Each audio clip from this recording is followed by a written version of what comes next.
আল্লাহ পাক রব্বুল আলামিন পৃথিবীতে যত মানুষ সৃষ্টি করেছেন সবচাইতে নিম্ন স্তরের এবং নিম্নমানের মর্যাদাবান লোক হলো যারা বেঈমান, ঈমান গ্রহণ করে নাই তারা।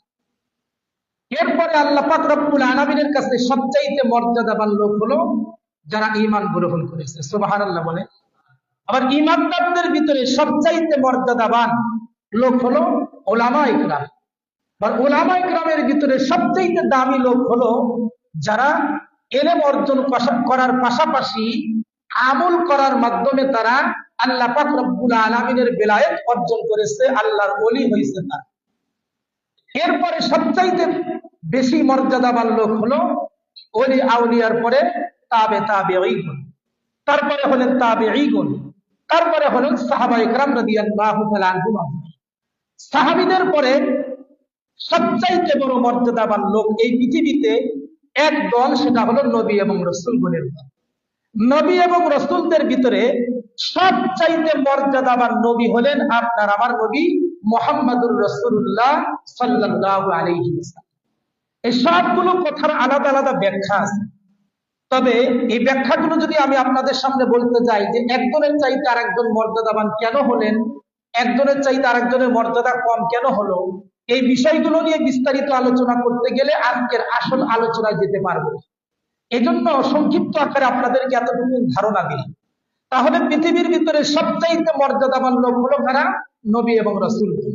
আর নবী রাসূলগণদের ভিতরে সবচাইতে মর্যাদাবান নবী হলো কোন নবী? আপনার আমার নবী জনাবে মুহাম্মদুর রাসূলুল্লাহ সাল্লাল্লাহু আলাইহি ওয়াসাল্লাম।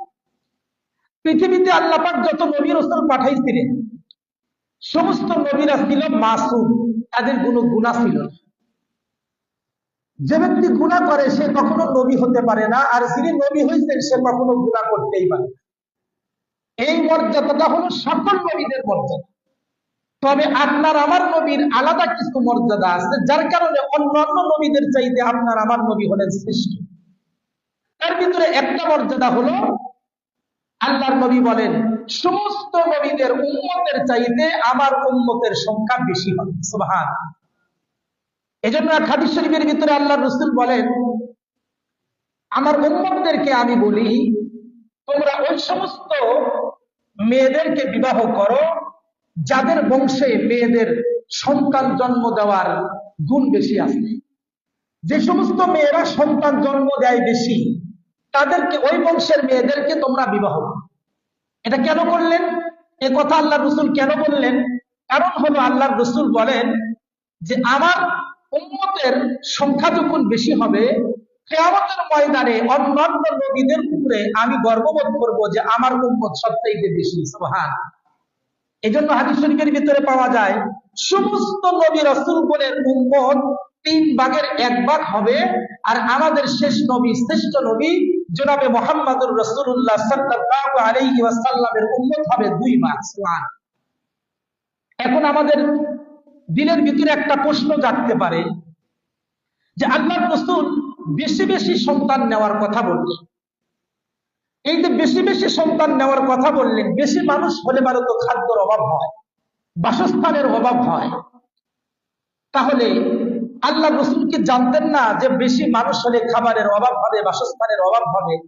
জানার পরেও কেন আল্লাহর নবী বেশি বেশি সন্তান নেওয়ার কথা বললেন? এই কথাটা এই জন্য বললাম, কারণ বর্তমান সময়ে আমাদের দেশ থেকে শুরু করে পুরা পৃথিবীতে বিশেষ করে রাজনৈতিক ব্যক্তিত্ব যারা আছে তাদের একটা চিন্তাধারা হলো এইরকম যে মানুষ যত কম হবে আয়ের সংখ্যা তত বেশি হবে, রিজিক তত বাড়বে, বাসস্থানের জায়গা তত বাড়বে, মানুষ তত সুখে শান্তিতে বসবাস করবে। আর মানুষের সংখ্যা যখন বেশি হবে তখন খাবারের সংখ্যা বেড়ে যাবে, চাহিদা বেড়ে যাবে, বাসস্থানের জায়গা বেশি লাগবে, তখন মানুষ আস্তে আস্তে আস্তে আস্তে গরিব হয়ে যাবে। নাউজুবিল্লাহ জোরে বলে। এজন্য আমাদের দেশের সরকার প্রধান থেকে শুরু করে যারা বাংলাদেশের বড় বড় দায়িত্বশীল প্রাপ্ত, এরা আমাদেরকে বুঝায় যে সন্তান একটা হোক দুটা হোক, দুটা সন্তানই যথেষ্ট, একটা হলে ভালো হয়। ছেলে হোক মেয়ে হোক, দুটা সন্তানই যথেষ্ট, একটা হলে ভালো হয়। তার মানে তাদের স্লোগান হলো আমাদেরকে সন্তান কম নেওয়ার কথা। কেন? কারণ তারা বুঝায় বাংলাদেশের গড়ে খাদ্যর যে আয় আছে, রিজিকের যে আয় আছে, এই আয় অনুযায়ী বাংলাদেশে 12 কোটি মানুষ পর্যন্ত একটা বছরে খাদ্যর অভাব পূরণ করতে পারে। কিন্তু বলেন তো দেখি, বাংলাদেশের মানুষের জনসংখ্যা 12 কোটি নাকি এখন বর্তমান 19 কোটি পেরিয়ে গেছে? 19 কোটি পেরিয়ে গেছে। তাহলে 12 কোটি বাদ দিলে বাকি থাকে আরো 7 কোটি মানুষ।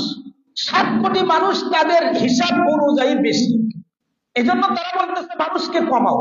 আচ্ছা বলেন, একটা হিসাব অনুযায়ী আমরা বলি এই 19 কোটির ভিতর থেকে 7 কোটি মানুষ আমরা গুলি করে মেরে ফেলে দিই, আর বাকি কয় কোটি থাকে? 12 কোটি।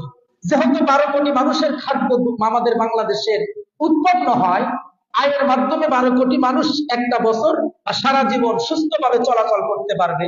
তো 7 কোটি মানুষকে আমরা মেরে ফেললাম। এখন আমরা যে খাদ্য শস্য জমিনে আবাদ করি, আল্লাহ পাক রব্বুল আলামিন যদি বন্যার মাধ্যমে এই খাদ্যগুলোকে নষ্ট করে দেন, মনে করেন 500 কোটি মানুষের খাবার নষ্ট হয়ে গেল, তাহলে বাকি থাকলো কয় কোটি? 7 কোটি। তাহলে পরের বছর কি করবেন? 12 কোটি মেরে ফেলে দিবেন, 7 কোটি 5 কোটি মেরে ফেলে দিবেন, আর 7 কোটি রাখবেন। তো এইভাবে যদি আল্লাহ পাকের পক্ষ থেকে খাদ্যের অভাব দেখা দেয়, তাহলে আপনি কি করবেন? মানুষ মারতে মারতে হিরো থেকে জিরো হয়ে যাবে। এই জন্য তারা আমাদেরকে বলে যে সন্তান কম নেও, আয়ের সংখ্যা বাড়াও। কারণ মানুষ যতটুকুন বাড়তেছে তার চাইতে খাদ্য কম বাড়তেছে। যেমন দেখেন, আমরা আজ থেকে 15-20 বছর আগে যে জমিতে ধান আবাদ করার পরে ধান হইতো 10 মণ 12 মণ, এখন কিন্তু উন্নত সিস্টেম, উন্নত পদ্ধতিতে ওই জমিতে ধান হইতেছে 20 থেকে 25 মণ। কথা বলেন দেখি।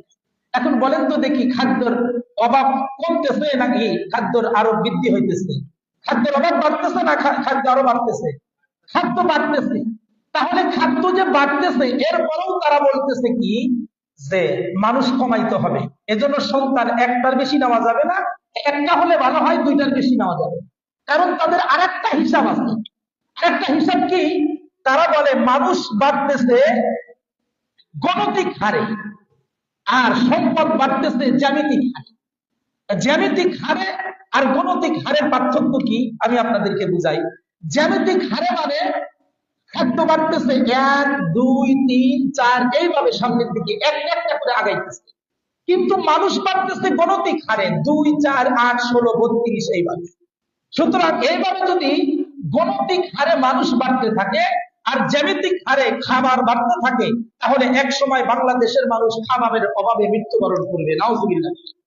এটা হলো বর্তমান দুনিয়াতে আমাদের বাংলাদেশের সবচাইতে বড় দায়িত্বশীল প্রাপ্ত যারা আছেন তাদের চিন্তাধারা হলো এটা। কিন্তু আল্লাহ পাক রব্বুল আলামিন কি বলেন? আল্লাহ পাক রব্বুল আলামিন বলেন, ওয়ামাই ইয়াত্তাকিল্লাহা ইয়াজআল লাহু মাখরাজা ওয়া ইয়ারযুকুহু মিন হাইসু লা ইয়াহতাসিব। আল্লাহ তাআলা বলে, মানুষ কমাইলে খাদ্যের অভাব কমবে না, বরং মানুষ যত বাড়তে থাকুক পারুক, কারণ খাদ্যের ব্যবস্থা তো হয় আমি আল্লাহর কাছ থেকে। সুবহানাল্লাহ জোরে বলেন। সুতরাং মানুষ কমাইতে হবে না, একটা জিনিস কমাইতে হবে, এটা যদি তোমরা কমাও তাহলে আমি তোমাদের খাদ্যের অভাব দূর করে দিব। সুবহানাল্লাহ জোরে বলেন। তাহলে সেই জিনিসটা কি?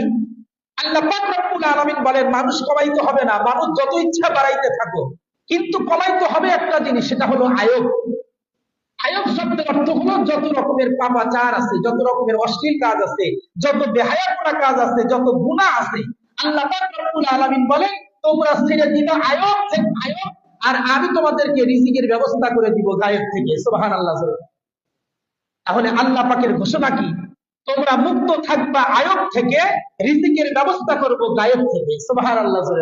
এখন বলেন তো দেখি, রিজিকের মালিক কে? এজন্য আল্লাহ তাআলা বলেন, ওয়ামাই ইয়াত্তাকিল্লাহা ইয়াজআল লাহু মাখরাজা ওয়া ইয়ারযুকুহু মিন হাইসু লা ইয়াহতাসিব। আমি তোমাদেরকে কোন জায়গা থেকে কিভাবে রিজিক দিব এটা তোমরা চিন্তাও করে পারবা না। তবে সত্য হলো তোমাদের অন্তরের ভিতরে আমি আল্লাহর তাকওয়া, ভয়ভীতি সৃষ্টি করতে হবে আর গুনাহ থেকে বাঁচতে হবে। সুবহানাল্লাহ।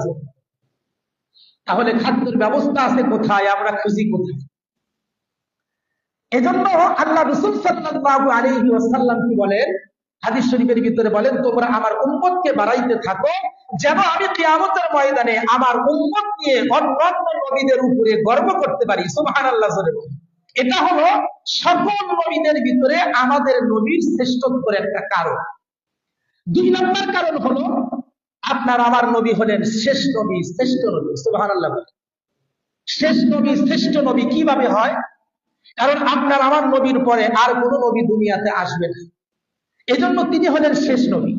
আর শ্রেষ্ঠ নবী কেন? কারণ আপনার আমার নবীর যে কোরআন এবং হাদিস আল্লাহ তাআলা তাকে দিয়েছেন, এই দুইটা জিনিস কিয়ামত পর্যন্ত আনেওয়ালা মানুষের জন্য হেদায়েতের জন্য যথেষ্ট। সুবহানাল্লাহ। একটা উদাহরণ দিলে খুব ভালো করে বুঝবেন আপনার আমার নবী শেষ নবী কেন হলো, শ্রেষ্ঠ নবী কেন হলো। যদিও আমি এই বিষয়টা আমি আপনাদের সামনে এর আগেও একবার আলোচনা করছিলাম, কিন্তু বুঝানোর খাতিরে আবারও বলছি। মনে করেন আপনাদের এলাকার একজন মানুষ অসুস্থ হয়ে পড়ল। অসুস্থ ব্যক্তি নিজের বাড়িতেই চিকিৎসা করে। চিকিৎসা করতে গিয়া বিভিন্ন ডাক্তার তার বাড়িতে আসে, চিকিৎসা দেয়, ভালো হয় না, চলে যায় আরেক ডাক্তার আসে। ওর চিকিৎসায় ভালো হয় না, চলে যায় আরেক ডাক্তার আসে। এইরকম করে ডাক্তার চেঞ্জ হচ্ছে, একটার পরে আরেকটা আসতেছে, একটার পরে আরেকটা আসতেছে, কিন্তু সুস্থ হয় না রোগী। শেষ পর্যন্ত এমন একজন ডাক্তার এই রোগীর বাড়িতে আসছে যার চিকিৎসায় রোগী সুস্থ হয়ে গেছে। এখন বলেন তো দেখি শ্রেষ্ঠ ডাক্তার কে হবে? যে শেষ ডাক্তার, যে শেষ ডাক্তার তিনি হলেন শ্রেষ্ঠ ডাক্তার। কেন? কারণ তিনি শেষে আসছেন এবং তার চিকিৎসায় রোগী সুস্থ হয়েছে, যার কারণে সে শেষ ডাক্তার, আবার শ্রেষ্ঠ ডাক্তার। সুবহানাল্লাহ জোরে বলেন। দুনিয়াতে যত নবী রাসূল দুনিয়াতে আসছিলেন, সমস্ত নবী রাসূল গুলোই হলেন মানুষের রূহের চিকিৎসক, রূহানি চিকিৎসক। আল্লাহ পাক রব্বুল আলামিন কোরআনে হাকিমের ভিতরে বলেন, মা কানা মুহাম্মাদুন আবা হাদিন মির রিজালিকুম ওয়ালাকিন রাসূলুল্লাহি ওয়া খাতামান নাবিয়্যিন। আল্লাহ তাআলা বলেন মুহাম্মদুর রাসূলুল্লাহ তোমাদের রূহানি পিতা। সুবহানাল্লাহ জোরে বলেন।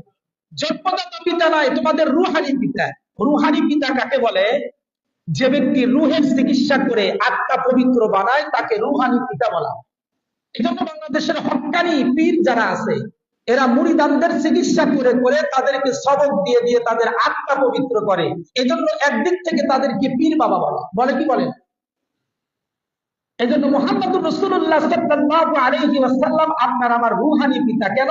কারণ তিনি রূহের চিকিৎসক, আর তার চিকিৎসায় কিয়ামত পর্যন্ত আনেওয়ালা সকল উম্মতের রূহ পবিত্র হবে। সুবহানাল্লাহ জোরে বলেন।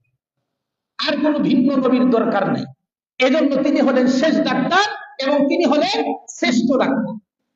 এখন প্রশ্ন আসতে পারে, আল্লাহর নবী বলে গেছেন এবং হাদিস শরীফের ভিতরে আমরা জানছি যে আল্লাহর নবী দুনিয়া থেকে চলে গেছেন, কিন্তু কিয়ামতের আগে আল্লাহ তাআলা আরেকজন নবীকে দুনিয়াতে পাঠাইবেন, তিনি হলেন পয়গম্বর ঈসা আলাইহিস সালাম। ঈসা আলাইহিস সালাম দ্বিতীয় আসমানে আছেন। আমার সামনে মেরাজের আলোচনার ভিতরে আসবে ইনশাআল্লাহ। তিনি দ্বিতীয় আসমানে আছেন। বলেন তো দেখি মৃত্যুবরণ করে দুনিয়া থেকে চলে গেছেন নাকি জীবিত অবস্থায় চলে গেছেন? জীবিত অবস্থায় আল্লাহ তাআলা দুনিয়া থেকে তাকে আসমানে উঠাইছেন, কিন্তু তাকে আবার দুনিয়াতে পাঠাইবেন। তাহলে তিনি যদি দুনিয়াতে আবার আসেন নবী হয়ে, তাহলে তো আমাদের নবী শেষ নবী হয় না, শ্রেষ্ঠ নবী হয় না। তাহলে তিনি কেন আসবেন? আর তিনি আসার পরে তো আমাদের নবী শেষ ডাক্তার এবং শ্রেষ্ঠ ডাক্তার, শেষ নবী শ্রেষ্ঠ নবী থাকবেন। একটা উদাহরণ দিলে খুব ভালো করে বুঝবেন। ওই যে আপনার এলাকার যে রোগীর চিকিৎসা করতে গিয়া শেষ ডাক্তার চিকিৎসা করে রোগী ভালো হয়েছে, তার আগে আরো ডাক্তার রোগীর বাড়িতে আসছিল কিনা? আসছিল। আসতে গিয়ে চিকিৎসা করতে গিয়ে হঠাৎ করে একজন ডাক্তার রোগীর বাড়িতে তার নিজের একটা যন্ত্র রেখে গেছে। মনে করেন প্রেসার মাপার মেশিন, পিপি মেশিন অথবা টেলিস্কোপ রেখে চলে গেছে। এখন হঠাৎ করে শেষ ডাক্তার চিকিৎসা করার পরে তার মনে পড়ে গেছে রোগীর বাড়িতে আমার একটা যন্ত্র রেখে আসছি, এটা আনতে হবে। এটা আনার জন্য রোগীর বাড়িতে আবার দ্বিতীয়বার গেল। এখন বলেন তো দেখি এই তার ব্যক্তিগত জিনিস আনার জন্য রোগীর বাড়িতে গেলে সে কি শ্রেষ্ঠ ডাক্তার আর শেষ ডাক্তার হয়?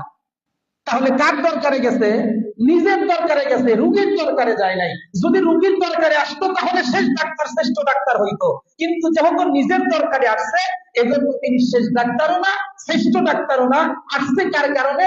নিজের দরকারে। ঠিক তদনুরূপ ভাবে পয়গম্বর ঈসা আলাইহিস সালাম দুনিয়াতে আবারও আসবেন, তবে উম্মতের উপকারার্থে না, উনি আসবেন নিজের প্রয়োজনের জন্য। নিজের প্রয়োজন কি? কারণ আল্লাহ পাক রব্বুল আলামিন তাকে দুনিয়া থেকে নিয়ে গেছেন জীবিত অবস্থায়, জীবিত অবস্থায় যেহেতু দুনিয়ার থেকে চলে গেছেন, আর আল্লাহ পাকের একটা সিস্টেম হলো কোন মানুষ নবী রাসূল থেকে শুরু করে সমস্ত ঈমানদারদেরকে আল্লাহ তাআলা জান্নাতে দিবেন মৃত্যুবরণ করার পরে, মৃত্যুর আগে নয়। তিনি যেহেতু মৃত্যুবরণ করেন নাই, এজন্য তার মৃত্যুর জন্য আল্লাহ দ্বিতীয়বার আবার দুনিয়াতে পাঠাবেন। সুবহানাল্লাহ।